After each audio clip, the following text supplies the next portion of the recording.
अस्सलाम वालेकुम स्टूडेंट्स आज के लेक्चर में जो टॉपिक हमने डिस्कस करना है वो है relationship between cell size, shape and surface area to volume ratio. अब इसका मतलब क्या है?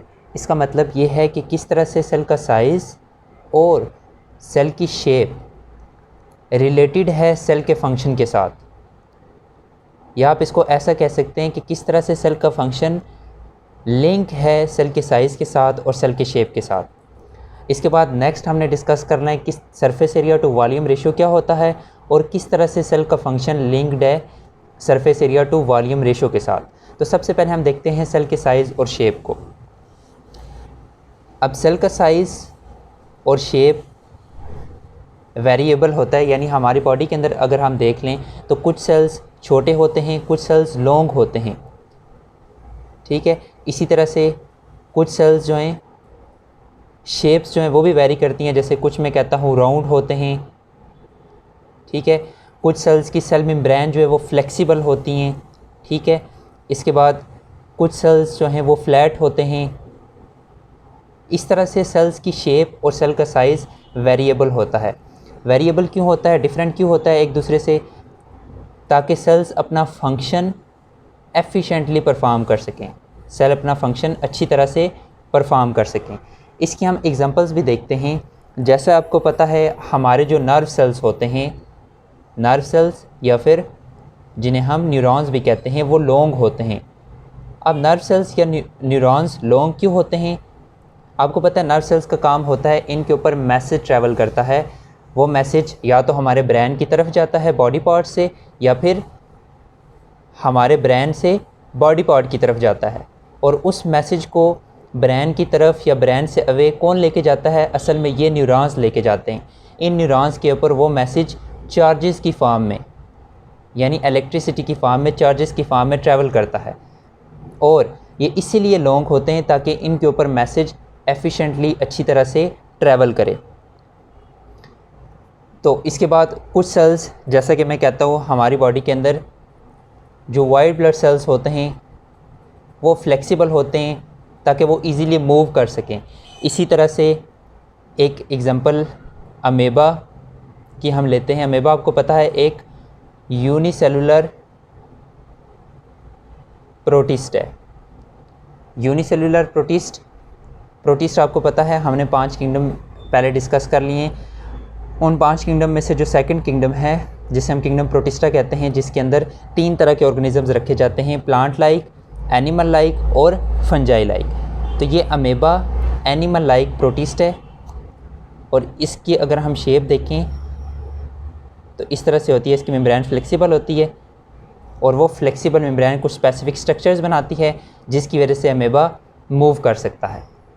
तो इस तरह से देखें, इसकी जो शेप है वो क्या कर रही है, अमेबा को अपना फंक्शन एफिशिएंटली परफॉर्म करने में हेल्प करती है। इसी तरह से हमारी बॉडी के अंदर जितने भी सेल्स हैं या जितने भी ऑर्गेनिजम्स हैं, उनकी बॉडी के अंदर जितने भी सेल्स हैं, उन सेल्स का साइज़ और उन सेल का शेप सेल को अच्छी तरह से फंक्शन परफॉर्म करने में हेल्प करता है। या आप ऐसा कह सकते हैं सेल का फंक्शन लिंक्ड है साइज़ के साथ और शेप के साथ। इसकी हमने कुछ एग्जांपल्स भी देखी।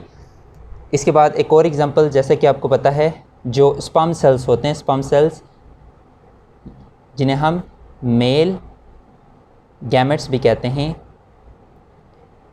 मेल गैमेट्स या स्पर्म सेल्स, इन के साथ फ्लैजेला प्रेजेंट होता है जिसकी वजह से ये मूव कर सकते हैं।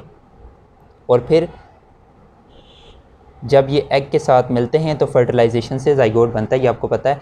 तो ये एग तक मूव किसके ज़रिए कर जाते हैं? इस फ्लैजेला के ज़रिए, ठीक है। तो इसका जो स्ट्रक्चर है, इसके साथ फ्लैजेला प्रेजेंट है, वो इसे मूवमेंट में अपना फंक्शन परफॉर्म करने में हेल्प करता है। तो इस तरह से सेल का फंक्शन रिलेटेड है सेल के साइज़ के साथ भी और सेल की शेप के साथ भी। तो अभी जो हमने क्वेश्चन डिस्कस करना है वो ये है कि why are most of cells so small. मतलब हमारी बॉडी के अंदर अगर हम देखें या जितने भी ऑर्गेनिजम्स हैं उनकी बॉडी के अंदर हम देखें तो मोस्टली जो सेल्स होते हैं वो बहुत ज़्यादा छोटे होते हैं। और बहुत ज़्यादा छोटे उनका डायमीटर होता है 10 to 30 माइक्रोमीटर के दरमियान। इतने छोटे सेल्स होते हैं। अब इसकी रीज़न क्या है? इसकी दो रीज़न्स हैं। उन दो रीज़न्स को डिस्कस करने से पहले मैं आपको एक बात बता दूं कि हमारी बॉडी के अंदर जो सेल्स होते हैं वो क्या फ़ंक्शन परफॉर्म कर रहे होते हैं। असल में हमारी बॉडी के जितने भी फंक्शंस हैं वो कौन परफॉर्म कर रहे होते हैं? ये डिफरेंट टाइप के सेल्स परफॉर्म कर रहे होते हैं। सेल्स अरेंज होकर टिश्यूज़ बनाते हैं, टिश्यूज़ से फिर आर्गन बनते हैं। तो असल में किसी भी टिश्यू का या आर्गन का कोई फंक्शन होता है वो असल में कौन परफॉर्म कर रहा होता है? डिफरेंट सेल्स जो उस टिश्यू या आर्गन के अंदर प्रेजेंट होते हैं। अब सेल अपना फंक्शन कैसे परफॉर्म करता है? सेल को अपना फंक्शन परफॉर्म करने के लिए जो सब्सटेंसेस रिक्वायर होती हैं वो सेल के अंदर कैसे आती हैं? आपको पता है सेल्स के अंदर बहुत सारे मेटाबॉलिक रिएक्शंस हो रहे होते हैं। मेटाबॉलिक रिएक्शंस जैसे कि सेलुलर रेस्पिरेशन, जैसे कि लिपिड सिंथेसिस, प्रोटीन सिंथेसिस, ये डिफरेंट तरह के मेटाबॉलिक प्रोसेसेस है जो सेल के अंदर हो रहे होते हैं। और इन मेटाबॉलिक प्रोसेसेस के लिए डिफरेंट सब्सटेंसेस की ज़रूरत होती है, जैसे ऑक्सीजन होगी, ठीक है, जैसे फूड कंपोनेंट्स हो गए, उन सारी चीज़ों की ज़रूरत होती है। और वो सारी चीज़ें सेल के अंदर कहाँ से जाती हैं? सेल मेम्ब्रेन के ज़रिए, ठीक है। सेल मेम्ब्रेन के ज़रिए वो इन सारी सब्सटेंसेस को इनटेक करता है और आफ्टर मेटाबॉलिक रिएक्शंस जो भी वेस्ट बनते हैं उनको सेल अपनी बॉडी से सेल मेम्ब्रेन के ज़रिए रिमूव कर देता है। तो मतलब सेल्स के अंदर बहुत सारे मेटाबॉलिक रिएक्शंस हो रहे होते हैं। सेल्स क्या करते हैं? मेटाबॉलिक रिएक्शंस के लिए सब्सटेंसेस, जो भी सब्सटेंसेस ज़रूरी होती हैं उन्हें आउटर इन्वायरमेंट से या सराउंडिंग के इन्वायरमेंट से या दूसरे सेल से ले रहे होते हैं और वेस्ट को सराउंडिंग के इन्वायरमेंट में एक्सक्रीट कर रहे होते हैं थ्रू सेल मेम्ब्रेन। और इसमें डिफरेंट मैकेनिज़म्स हेल्प करते हैं। वो कौन से मैकेनिज़म्स हैं उन्हें हम अगले लेक्चर्स में डिस्कस भी करेंगे। तो ये आपको पता चला हमारे सेल्स हमारी बॉडी के अंदर ये काम कर रहे होते हैं, यानी बहुत सारे मेटाबॉलिक प्रोसेसेस हमारे सेल्स के अंदर हो रहे होते हैं। अच्छा, अब यहाँ पे जो हमने क्वेश्चन डिस्कस करना है कि हमारी बॉडी के जो सेल्स हैं वो स्मॉल क्यों होते हैं, उसकी दो रीज़न्स हैं। सबसे पहली रीज़न ये है कि जो स्मॉल सेल्स होते हैं वो सब्सटेंसेस को ईज़िली इनटेक कर सकते हैं और वेस्ट को ईज़िली रिमूव कर सकते हैं। अब कैसे? मतलब जो हमें सब्सटेंसेस रिक्वायर होती हैं वो भी बहुत ज़्यादा स्मॉल होती हैं, जैसे गैसेस होगी, ठीक है, फूड कंपोनेंट्स हो गए, ठीक है, वो बहुत छोटी सब्सटेंसेस हमें रिक्वायर होती हैं। और वो छोटी सब्सटेंसेस बहुत सारे मैकेनिज़म्स के ज़रिए, जैसे डिफ्यूजन हो गया, ऑस्मोसिस हो गया, ये डिफरेंट मैकेनिज़म्स हैं, उन मैकेनिज़म्स के ज़रिए आउटर इन्वायरमेंट से इनर इन्वायरमेंट के अंदर आती हैं सेल के अंदर, या सेल के अंदर से आउटर इन्वायरमेंट में जाती हैं। और ये वाले जो प्रोसेसेस होते हैं ये बड़े सेल्स के ऊपर अप्लाई नहीं हो सकते, या आप ऐसा कह सकते हैं बड़े सेल्स जो सब्सटेंसेस को ईज़िली इनटेक नहीं कर सकते, ठीक है। तो जो छोटे सेल्स होते हैं वो ईज़िली इन मैकेनिज़म्स के ज़रिए इन स्मॉल पार्टिकल्स को इनटेक कर सकते हैं और वेस्ट को रिमूव कर सकते हैं। ये पहली रीज़न होगी, ठीक है। और दूसरी और मोस्ट इम्पोर्टेंट रीज़न जिसको हमने आगे भी डिटेल से डिस्कस करना है वो ये है कि स्मॉल सेल्स का surface area to volume ratio ज़्यादा होता है, जबकि लार्ज सेल का surface area to volume ratio कम होता है। अब surface area to volume ratio अगर हम सेल के ऊपर अप्लाई करें तो इसका मतलब क्या है? वैसे surface area to volume ratio की डेफिनेशन होती है surface area per unit volume, यानी अगर ये एक सेल है तो इसका ये सारा वॉल्यूम है, ये सारा इसका क्या है, ये इसका साइज़, इसका क्या है, वॉल्यूम है, ठीक है। और इसकी जो मेम्ब्रेन है ना वो इसका क्या है, सरफेस एरिया। मेम्ब्रेन इसका क्या है, सरफेस एरिया,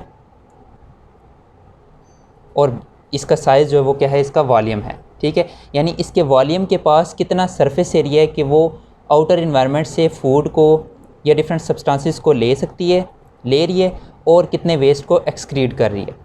कहने का मतलब ये है कि जो लार्ज सेल्स होते हैं ना उनका वॉल्यूम ज़्यादा होता है, लार्ज सेल्स का वॉल्यूम ज़्यादा होता है, वॉल्यूम की बात कर रहा हूँ, लार्ज सेल्स का वॉल्यूम ज़्यादा होता है तो उनकी रिक्वायरमेंट्स भी ज़्यादा होती हैं, यानी उन्हें ज़्यादा से ज़्यादा फूड कंपोनेंट्स, फूड की ज़रूरत होती है, ठीक है।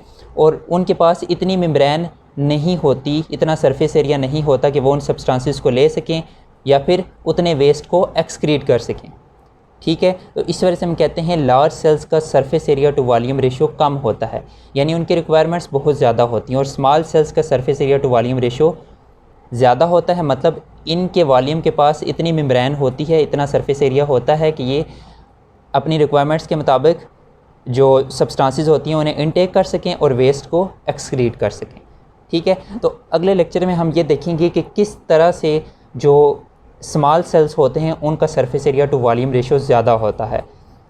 ठीक है, होप सो ये लेक्चर आपको पसंद आया होगा। अगर इस लेक्चर से रिलेटेड कोई भी क्वेश्चन है तो आप नीचे कमेंट सेक्शन में पूछ सकते हैं। मज़ीद आप हमारे चैनल को सब्सक्राइब करें ताकि ऐसी मज़ीद वीडियोस आपको मिल सकें। शुक्रिया।